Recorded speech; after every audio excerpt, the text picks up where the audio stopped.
Le marché a énormément retracé depuis le début d'année. On vient de vivre une période particulièrement douloureuse pour beaucoup de gens, surtout ceux qui sont entrés sur le top de marché de novembre-décembre.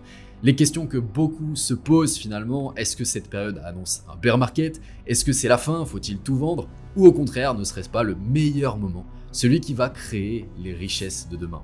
Ici Apollotauruss et je te souhaite la bienvenue dans ce nouvel épisode de Trend Analysis. Au menu de cet épisode, on va faire le point sur 5 altcoins que j'ai sélectionnés personnellement pour leur configuration technique particulièrement intéressante. Ce sont des projets avec des solides fondamentaux que l'on vous a partagés sur Telegram et également dans la communauté privée. Ce sont des projets dans lesquels on investit chez Taurus Analysis. Évidemment, ce ne sont pas des conseils en investissement. On vous partage simplement notre vision. Ici, on va parler des graphiques principalement. On va voir le Tao, Pendle, Render, Goldfinch et finalement le TIA. Mais avant ça, il y a un sujet juste essentiel qu'on doit aborder ensemble que vous devez absolument maîtriser. On va parler ici de cycle de marché, de psychologie des investisseurs et de liquidité. Tu n'es pas sans savoir que sur les marchés financiers, tout ordre doit avoir une contrepartie. Si tu achètes, eh bien en face, tu as un vendeur. Si tu vends, tu dois avoir en face un acheteur. Et les gros acteurs sur le marché, et ça fonctionne pour tous les marchés financiers, pas seulement la crypto, eh bien, ils vont réfléchir en termes de liquidité. Parce que parfois, le marché va manquer de liquidité à certains moments. Et ils vont donc chercher à maximiser cette contrepartie pour pouvoir se positionner et générer des profits. C'est finalement l'objectif de tout acteur sur le marché financier. Ici, tu vas avoir une phase de cycle haussier, un bull market. Ici, tu vas avoir un bear market. Entre les deux, tu as le top de marché qui se forme. Par la suite, on va repartir sur un nouveau cycle, etc., etc. Le marché fonctionne vraiment par cycle, À l'intérieur de ce bull market, tu vas avoir ce qu'on appelle un bear trap, où justement à partir de ce bear trap, c'est là où généralement on va avoir une phase parabolique qu'on va appeler le bull run. C'est clairement la phase que l'on attend tous, c'est celle où on va aller chercher justement un maximum de rendement avant que le marché finalement ne trouve son top pour partir en bear market. Un bear trap, c'est quoi?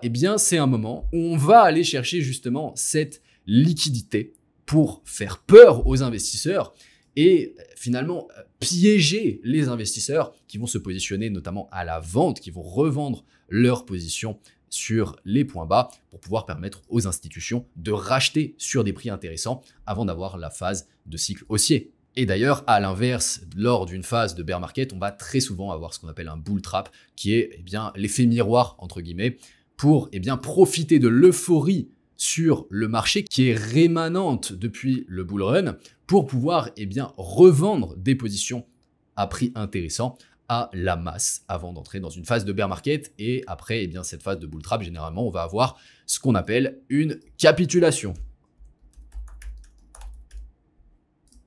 Maintenant, tu dois certainement te poser la question, où est-ce qu'on se trouve dans ce cycle? La probabilité qu'on se trouve dans ces zones-ci est extrêmement élevée de notre point de vue. En tout cas, c'est nos convictions chez Taurus Analysis. Alors évidemment, peut-être qu'on est ici, Peut-être que cette phase, va s'approfondir. Mais finalement, tu vois, si tu réfléchis en termes de zone, on se trouve sur des niveaux absolument exceptionnels pour profiter justement de cette phase de bull run qui arrivera tôt ou tard. Maintenant qu'on a posé les bases, on va passer au graphique pour faire le point sur nos 5 altcoins. On va commencer par le Tao. Tu vois, finalement, les setups techniques que l'on va retrouver sur chaque graphique vont être très similaires, évidemment, puisqu'on a un marché qui fonctionne en tandem avec notamment Bitcoin et Ethereum. Ici, on va avoir une structure tout de même qui reste haussière, Une structure majeure. Depuis ce début d'année, et d'ailleurs depuis le mois de décembre, on a eu ce retracement qui nous a permis de revenir à l'extrémité basse de cette structure et on a eu une prise de liquidité juste magnifique sur ce point bas en revenant sur cette zone de bloc, ce qu'on appelle un rejection block qui correspond à la mèche de la bougie à l'extrême de cette structure. Tu vois que la semaine dernière, on est venu réagir sur cette zone et on a réintégré le range au-dessus. On est rentré dans une phase qu'on appelle retracement profond, ici entre les 0,786 et les 0,886 du Fibonacci. Et on a une trendline, une résistance dynamique qui s'est formée sur ces niveaux.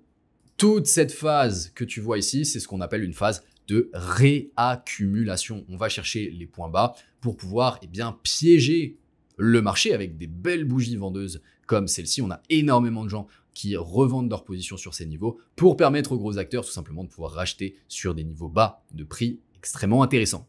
Ce qu'il faut que tu retiennes, c'est que absolument tout se joue maintenant. Évidemment, cette phase de réaccumulation, elle peut s'approfondir, elle peut encore durer. On peut même faire un nouveau point bas sur certains projets et même l'ensemble du marché, c'est tout à fait possible. Mais globalement, on est autour d'une zone qui va nous permettre de repartir sur des nouveaux plus hauts. Et ça, ça vaut pour le Tao, ça vaut pour tous les projets que l'on va voir ensemble et l'ensemble vraiment du marché. Avant de passer à la suite, les Taurus, c'est l'heure du concours de la citadelle. En effet, vous avez l'opportunité de gagner un mois d'accès totalement offert pour découvrir notre écosystème complet de la citadelle du Nexus.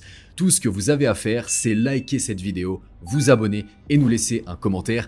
Nous sélectionnerons le gagnant parmi les meilleurs commentaires des vidéos trading du mois et nous l'annoncerons lors de la première vidéo du mois suivant. Donc mettez pause à la vidéo, prenez 5 secondes pour tenter votre chance et on reprend.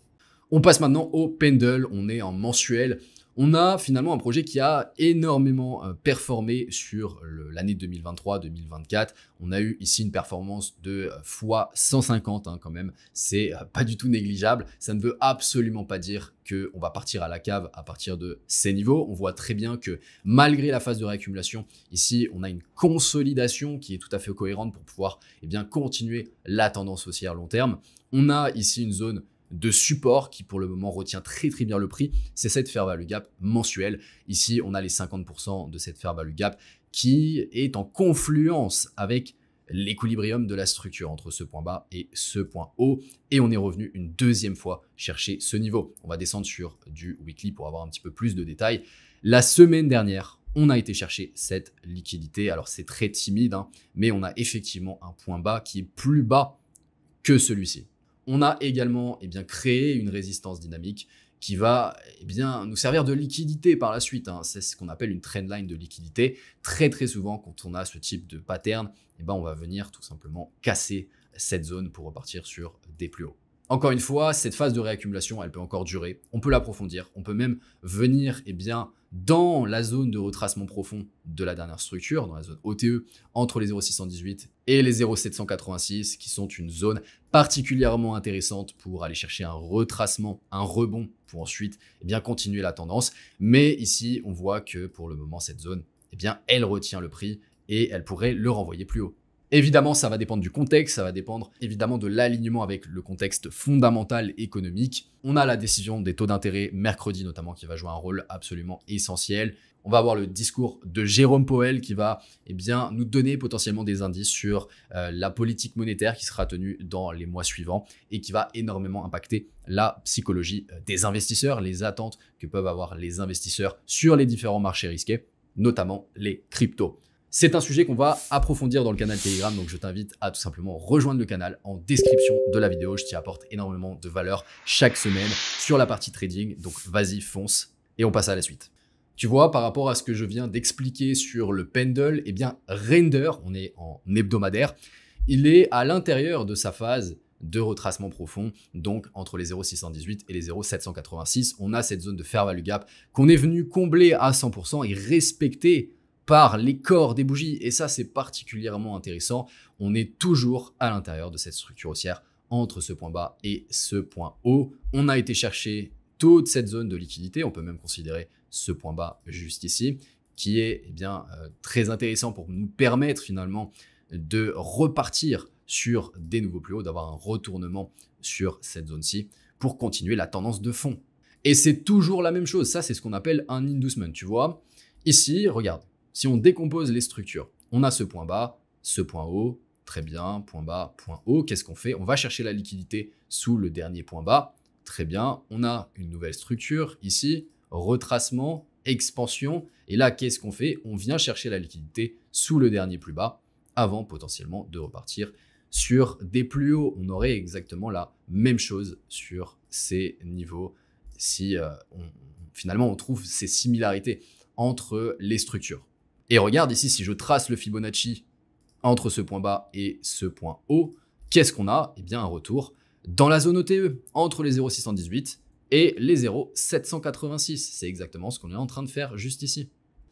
Au niveau du Goldfinch, c'est très similaire également. On a cette structure majeure entre ce point bas et ce point haut qui reste haussière. On est à l'intérieur de la zone OTE sur ces niveaux et on vient la semaine dernière de retester cette zone de breaker juste exceptionnelle. On a toute cette zone de fair value gap qu'on est en train de retester également sur les 50%. On a ici une confluence parfaite entre le début du breaker et les 50% de la fair value gap. Ici, on a cette résistance dynamique qu'on va devoir aller chercher. On n'a pas encore créé la troisième touche sur cette trendline, donc ça, c'est important à noter. Très souvent, on va faire une troisième touche, une réaction avant de pouvoir la casser et repartir sur des plus hauts. Ici, tu vois, même chose, on a un inducement, on a une prise de liquidité à l'intérieur de cette structure pour retester la zone de retracement profond avant d'avoir une continuation haussière. Évidemment, cette phase, elle peut s'approfondir. On peut revenir par exemple sur cette fair value gap qui est plus bas que ce que l'on vient d'avoir sur le prix. On pourrait revenir sur cette zone. Mais globalement, tu vois, dans l'ensemble, ici, on est sur des niveaux de prix qui sont juste exceptionnels. Et on va terminer avec le TIA, tu vois, justement par rapport à ce qu'on vient de voir ensemble sur le Goldfinch. Eh bien ici, on avait un retour sur la zone OTE entre les 0,618 et les 0,786. On a eu une réaction, on est venu chercher ces plus hauts, on a eu la réaction sur la trendline et ensuite on a rechuté pour aller chercher à nouveau cette liquidité. Et là, qu'est-ce qu'on est en train de faire? Eh bien, on est en train de retester la zone de retracement profond sur les 0,786, 0,886. On a comblé à 100% la fair value gap weekly ici. Avec les corps, on a respecté cette zone et on a finalement un prix qui consolide sur quelle zone? Sur cette zone, ce qu'on appelle une zone de demand. Juste ici, on a une zone de bloc qui, pour le moment, est respectée par les corps des bougies et qui pourrait retenir le prix pour aller sur des nouveaux plus hauts. Ici, même chose, on a une trendline avec seulement 2 touches, donc on pourrait s'attendre au moins sur du court terme à avoir une réaction sur ce niveau avant de pouvoir la casser et repartir sur des plus hauts. Si on n'a pas d'alignement du contexte, on pourrait très bien faire un nouveau plus bas sur TIA, revenir en dessous sur ces niveaux. Là, il nous faudrait des confirmations de retournement du marché pour aller chercher tout simplement des nouveaux plus hauts. Pour le moment, on n'y est pas, évidemment, on est sur cette zone de support. Cher Taurus, c'est la fin de cet épisode. Laisse un like à la vidéo si elle t'a aidé et surtout abonne-toi, active les notifications pour ne pas manquer l'épisode 3 de notre playlist de formation trading qui arrive demain à 18 h. Je te souhaite un magnifique après-midi, je te dis à demain. C'était Apollo. Ciao, ciao.